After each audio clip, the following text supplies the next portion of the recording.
નમસ્કાર વિદ્યાર્થી મિત્રો, વેદ ડિજિટલ એજ્યુકેશનમાં આપનું સ્વાગત છે। આજે આપણે ધોરણ 7 વિષય વિજ્ઞાનના પાઠ 13 ના સ્વ અધ્યયન પોથી વિશે ચર્ચા કરીશું। જો ચેનલમાં નવા હોય તો ચેનલને સબસ્ક્રાઇબ કરજો જેથી આવી તમામ માહિતી મળતી રહે। તો પ્રથમ પ્રશ્ન 1, નીચે આપેલા પ્રશ્નો માટે યોગ્ય વિકલ્પ પસંદ કરી સાચા વિકલ્પ સામે ખરાની નિશાની કરો। પહેલું, નીચેનામાંથી કયું દૂષિત પાણી છે? લોન્ડ્રીમાંથી બહાર આવતું પાણી। બીજું, વેસ્ટ વોટર ટ્રીટમેન્ટ ગંદા પાણીની સારવારની નીપજ નીચેનામાંથી કઈ છે? બાયોગેસ। ત્રીજું, ખુલ્લી ગટરમાં નીચેના પૈકી કયા સજીવો પ્રજનન કરવા સક્ષમ છે? માખી, મચ્છર અને રોગકારક સજીવો। ચોથું, તમારી શાળામાં પાણીના ટાંકાના જંતુમુક્ત કરવા માટે તમે કયા રસાયણનો ઉપયોગ કરશો? એ. ક્લોરીન। તમારા શિક્ષક ગટરની અશુદ્ધિઓની સમજ અંગેની ચર્ચામાં ફોસ્ફેટની અસરોની વાત કરે છે તે કયા પ્રકારની અશુદ્ધિ છે? અકાર્બનિક। છઠ્ઠું, પાણીના શુદ્ધિકરણ પ્લાન્ટમાં પાણીની શુદ્ધિકરણમાં વપરાતા સ્તરો: રેતી, ઝીણા કાંકરા અને મધ્યમ કાંકરા। સાતમું, નીચેનામાંથી કયો ગંદા પાણીનો સ્ત્રોત છે? ગટરો।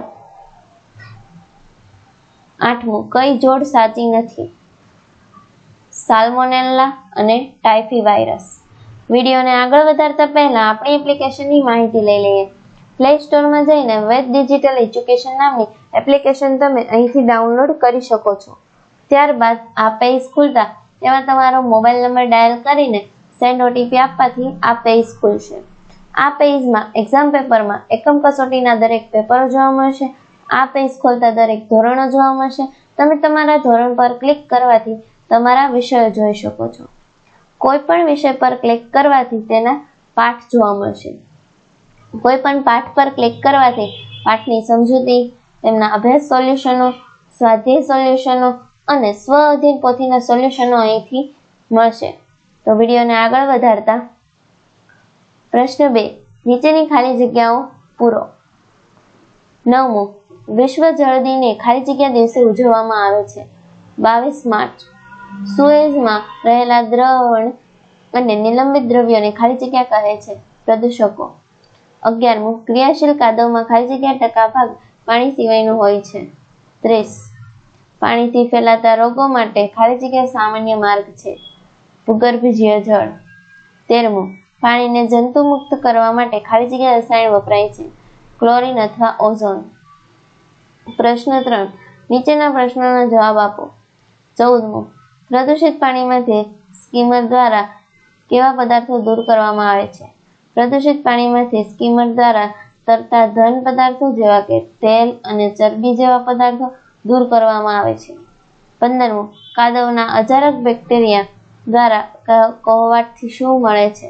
કાદવના અજારક બેક્ટેરિયા દ્વારા કોહવાટથી બાયોગેસ મળે છે। 16મું, તમારા ગામમાં શહેરોમાં કોલેરા, ટાઇફોઇડ અને ઝાડા જેવા રોગો જોવા મળે છે તો તેનું સામાન્ય કારણ શું હોઈ શકે? અમારા ગામ કે શહેરમાં કોલેરા, ટાઇફોઇડ અને ઝાડા જેવા રોગો જોવા મળે છે જેનું કારણ નદીનું પ્રદૂષિત પાણી છે, જેને દૂર કરવા માટે ઉદ્યોગોનું ગંદુ જળ નદીમાં છોડવાનું બંધ કરવું જોઈએ। 17મું, સુએઝમાં કેટલાક પોષક તત્વોના ઘટકો પણ હોય છે, તેના નામ લખો। સુએઝમાં ઘરો, ઉદ્યોગો, હોસ્પિટલો, કાર્યાલયો અને બીજી અનેક જગ્યાઓથી મુક્ત થતું પાણી તથા વર્ષા ઋતુમાં શેરીઓમાંથી વહી જતા પાણીનો સમાવેશ થાય છે। 18મું, વેસ્ટ વોટર ટ્રીટમેન્ટ પ્લાન્ટમાં અજારક બેક્ટેરિયાની ભૂમિકા જણાવો। અજારક બેક્ટેરિયા ટોપકીમાં રહેલા દ્રાવણને કોહવાટ માટે અને પાણીમાં ઓક્સિજનની માત્રા વધારવા માટે ઉપયોગી છે। 19મું, સુએઝમાં કોનો સમાવેશ થાય છે? સુએઝના ઘરો, ઉદ્યોગો, હોસ્પિટલો, કાર્યાલયો અને બીજી અનેક જગ્યાઓથી મુક્ત થતું પાણી તથા વર્ષા ઋતુમાં શેરીઓમાંથી વહી જતા પાણીનો સમાવેશ થાય છે। 20મું, રૂચા ડોલમાં કપડાં ધોએ છે તે વધેલું પાણી ગાયને પીવડાવવા જાય છે શું તેણીએ આવું કરવું જોઈએ? શા માટે? ના, રુચાએ આવું ન કરવું જોઈએ, કેમ કે ડોલમાં રુચાએ કપડાં ધોયેલા છે, તેથી તે પાણી ખરાબ થઈ ગયેલું છે. જો તે પાણી ગાયને પીવડાવશે તો ગાય બીમાર પડશે, તેથી રુચાએ આવું ન કરવું જોઈએ. 21. ખાદ્ય તેલોને ગટરમાં ન નાખવા જોઈએ. કારણ આપો. ખાદ્ય તેલ અને ચરબી ગટરના ખાલી કરવા જોઈએ. તેલ અને ચરબીને કચરાપેટીમાં નાખવા જોઈએ. રંગકો, જંતુનાશકો, દવાઓ, મોટર ઓઇલ, રસાયણો પાણીના શુદ્ધિકરણમાં મદદ કરતા સૂક્ષ્મજીવોને મારી નાખે છે, તેથી તેમને સીધા ગટરમાં ન નાખવા. 22. પાણીના શુદ્ધિકરણમાં મદદ કરતા સૂક્ષ્મજીવોને નુકસાન કરતા હોય તેવા પદાર્થોના નામ લખો. પાણીના શુદ્ધિકરણમાં મદદ કરતા સૂક્ષ્મજીવોને નુકસાન કરતા પદાર્થો રંગકો, જંતુનાશકો, મોટર ઓઇલ, દવાઓ જેવા રસાયણો વગેરે છે. પીવાના માટલામાં પાણી ભરતી વખતે શ્રુતિ માટલાના મોઢા પર કપડું રાખી પાણી ભરે છે, તો તે કઈ પ્રક્રિયા કરે છે? શા માટે? આ ગાળણની પ્રક્રિયા છે, કારણ કે પાણીમાં રહેલ અશુદ્ધિઓ કાપડમાંથી આરપાર થઈ શકતી નથી. આથી પીવાના માટલામાં પાણી ભરતી વખતે શ્રુતિ માટલાના મોઢા પર કાપડું રાખે છે. 24. ખુલ્લી ગટર વ્યવસ્થા માનવના સ્વાસ્થ્યને કઈ રીતે નુકસાન કરે છે તે જણાવો. ખુલ્લી ગટરમાં સૂક્ષ્મજીવો અને બેક્ટેરિયા પેદા થાય છે. તે માનવ જીવન માટે ખૂબ હાનિકારક છે. તે માનવીને રોગ ફેલાવે છે અને મનુષ્ય બીમાર થાય છે. તેથી ખુલ્લી ગટર વ્યવસ્થા માનવ સ્વાસ્થ્યને નુકસાન કરે છે. યાંત્રિક ફિલ્ટરમાં કેવા પદાર્થોને દૂર કરી શકાય છે?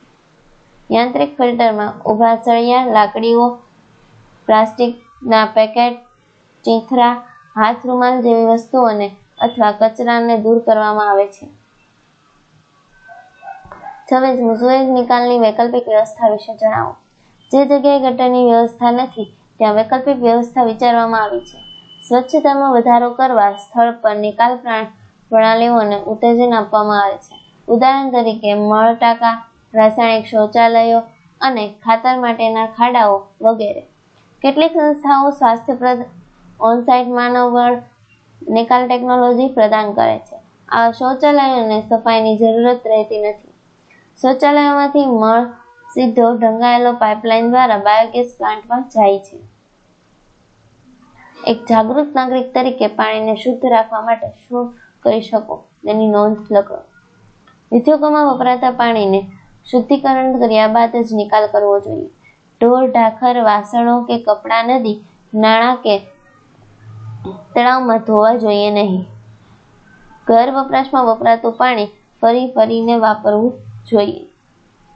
Thank you.